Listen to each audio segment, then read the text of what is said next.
Hello, bonjour à tous, c'est Arimacode. Nous allons commencer une nouvelle formation. Aujourd'hui, notre grand titre, ce sera la programmation, mais nous sommes sur la formation Python.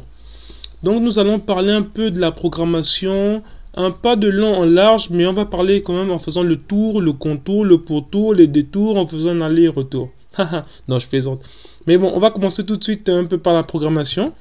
Ici, maintenant, la programmation, on va parler par la définition, l'utilité de la programmation, à qui c'est destiné, est-ce que la programmation est difficile, est-ce qu'il faut être bon en maths pour être bon en programmation, quels sont les langages de la programmation, et on va dire aussi quel est le choix du langage qu'on va faire et pourquoi on va choisir cela. Quels sont les prérequis pour suivre la formation. Donc voilà, nous allons nous attaquer tout de suite à la définition.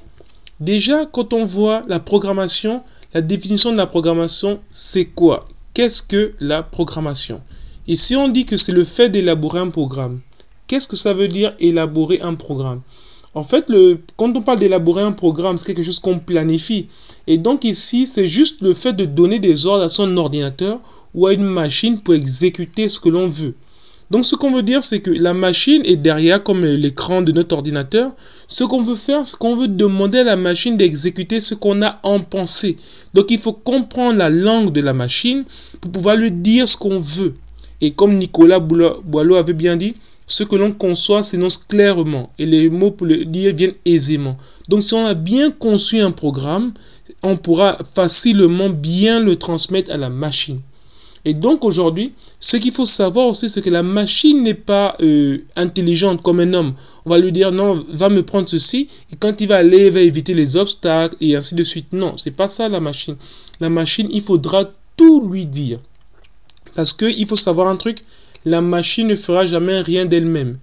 Mais aujourd'hui, on parle aussi un peu d'intelligence artificielle. Juste une parenthèse. Quand on parle d'intelligence artificielle, on fait allusion... on va dire, à une intelligence qui n'est pas forcément vraie, mais qui est une pseudo-intelligence. Je prends l'exemple d'une machine à café. Quand on parle d'une machine à café, quand on parle d'intelligence artificielle, c'est-à-dire, on va mettre plusieurs pièces. C'est-à-dire, on va supposer qu'on va mettre plusieurs pièces, quel que soit le pays où nous sommes, la monnaie, on va mettre à peu près 500 pièces à la machine. 500 différentes pièces pour dire à la machine, voilà ces pièces-là, ces pièces-là sont valides. Donc la machine, qu'est-ce qu'elle va faire? Elle va pouvoir utiliser toutes ces pièces-là pour savoir, ah oui, mais si on a ce genre de pièces-là, ça va marcher. Donc, même si on ne met pas une pièce qui est la même, mais on met des pièces qui sont similaires, avec le poids, la taille, les dimensions, elle pourra reconnaître si la pièce est valide ou non. C'est ça un peu intelligence artificielle, c'est que on donne plusieurs infos à la machine, et la machine elle-même va pouvoir déduire si la suite est bonne ou pas. Un dernier exemple aussi, par exemple... supposons que dans un site e-commerce, il y a des gens qui achètent des articles, ça va dans un panier, mais les articles sont différents. Donc, comment savoir que la machine elle-même, même sans qu'on ne dise ce que c'est, la machine peut reconnaître grâce aux images pour dire ça c'est un sac, ça c'est une voiture, ou bien je sais pas, c'est un pantalon, c'est une chemise, c'est une cravate. Ça, c'est parce qu'on a donné plusieurs images, de milliers d'images de la machine, et donc elle sait que ça c'est... Ce genre d'image, ça correspond aux cravates. Ce genre d'image correspond aux chaussures. Et avec le long terme, lorsqu'on va pouvoir maintenant donner une autre image quelconque, la machine saura dire que ça c'est une cravate, ça c'est une chaussure, ça c'est un ballon. Parce que lorsqu'elle a eu plein d'informations, elle pourra maintenant déduire quelle est l'information qui se trouve actuellement. Donc c'est ça un peu le but de la programmation, de la définition de la programmation. Maintenant nous allons parler un peu de l'utilité de la programmation. Aujourd'hui, tout est numérique. Qu'est-ce qu'on veut dire par l'utilité de la programmation? Aujourd'hui, celui qui maîtrise la programmation a beaucoup de longueur d'avance sur les autres, en griffe. Qu'est-ce que je veux dire par là? Parce que nous sommes dans un monde du numérique. Aujourd'hui, tout est fait à base d'algorithmes. Algorithmes, ce sont les programmes qui sont faits pour pouvoir... Des programmes, comme on parle tout à l'heure de programmation. Quand on parle d'algorithme, c'est juste comme si on écrivait en français d'abord ce que la machine doit faire avant de la traduire en langage machine. Donc le fait de mettre sur papier, c'est le procédé par lequel la machine doit faire pour pouvoir exécuter ça. Je prends un exemple. Pour ceux qui ont joué des jeux d'arcade comme le King of ou des salles de jeu, on nous donnait souvent des pièces qu'on insérait et ensuite lorsque la pièce est bonne, là maintenant pouvaient jouer. Mais c'est-à-dire que ce que la machine doit d'abord faire, c'est d'abord tester la pièce pour savoir si la pièce est bonne, si elle correspond à la valeur d'un crédit. C'est-à-dire un crédit pour vous donner accès à un jeu, il faut un crédit. Donc si la pièce n'est pas conforme, bah, la machine doit renvoyer la pièce pour dire que cette pièce-là n'est pas conforme. Et si la pièce est conforme, elle accepte la pièce et là maintenant, elle met un crédit. Et donc c'est ce qu'on appelle aujourd'hui, Aujourd'hui, on parle maintenant de cette partie de intelligence que la machine puisse reconnaître si une pièce est valide ou non. Donc aujourd'hui, l'utilité de la programmation, c'est un peu tout ça. C'est-à-dire que lorsque les gens dans ce monde aujourd'hui, tout est numérique, comme on parle par exemple des développeurs web, développeurs mobiles, développeurs logiciels ou jeux vidéo, tout cela semble impressionnant. Les gens ont de l'admiration de voir qu'on peut faire des choses concrètes, on peut faire des choses depuis chez nous et qui peut rapporter de l'argent très rapidement. Donc ceux qui sont en télétravail comme cette image, ça nous montre quelqu'un qui est assis depuis chez lui mais qui peut se faire beaucoup d'argent. Donc la programmation est très utile parce qu'on peut bosser depuis chez soi. On n'a pas besoin de beaucoup se déplacer, mais de là où on est, même si on est en vacances à un endroit, on peut toujours programmer, on peut toujours coder. Donc aujourd'hui la programmation est très utile dans le monde d'aujourd'hui qui est un monde numérique. Et si je veux dire à qui est destinée la programmation, bah déjà on va faire un truc simple.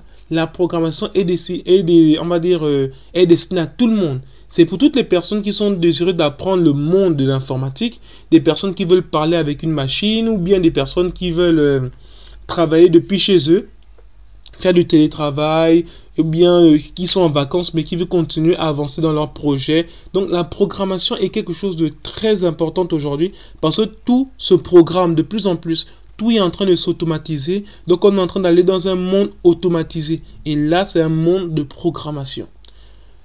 Et aujourd'hui, si j'allais dire, est-ce que la programmation est difficile? Ça, c'est une question qu'on peut tous se poser.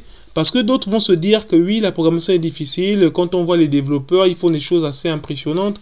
Mais non, la programmation, laissez-moi vous tromper. La programmation n'est pas difficile. Au contraire, elle est accessible à tous. La seule difficulté de la programmation, c'est parce qu'il faut être rigoureux, il faut être hyper concentré. Et donc, les gens aujourd'hui se disent que c'est dur la programmation. Non, parce qu'il y a des qualités qui sont demandées, des qualités qui ne sont pas faciles à avoir ou faciles à maintenir. Il s'agit de la rigueur et de la concentration. Donc, aujourd'hui, est-ce qu'il faut être bon en maths pour faire de la programmation?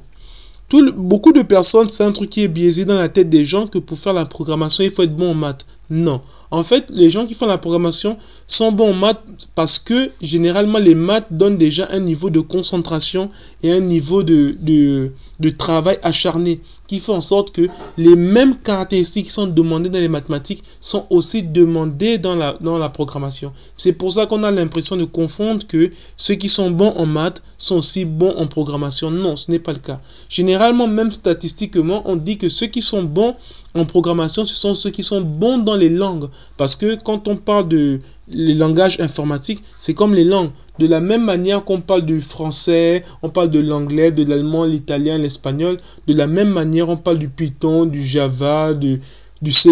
Et tous ces langages sont comme nos langues aussi, qui sont des langues vivantes. Bah, eux aussi sont des langages vivants. Donc ça permet de pouvoir échanger avec la machine de différentes manières. Et donc aujourd'hui, ce qu'il faut savoir, c'est que la programmation est très importante, mais on n'a pas besoin d'être bon en maths. On a juste besoin d'être rigoureux, d'être concentré et d'être un peu plus logique que ça.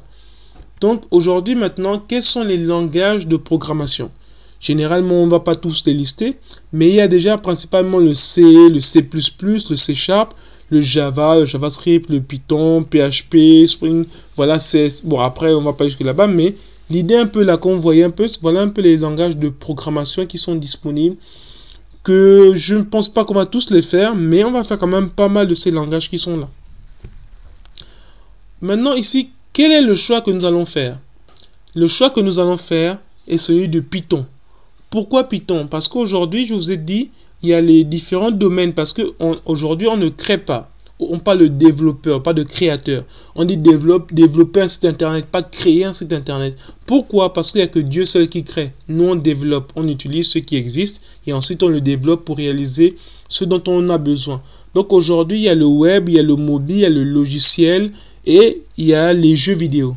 bah, Python nous permet de faire un peu tout ça. C'est pour ça que nous nous sommes axés sur le langage Python. Et je vous dis rendez-vous à la vidéo suivante pour parler un peu de Python. Si vous avez des questions, n'hésitez pas à les mettre en commentaire. Je reste disponible si besoin. Merci.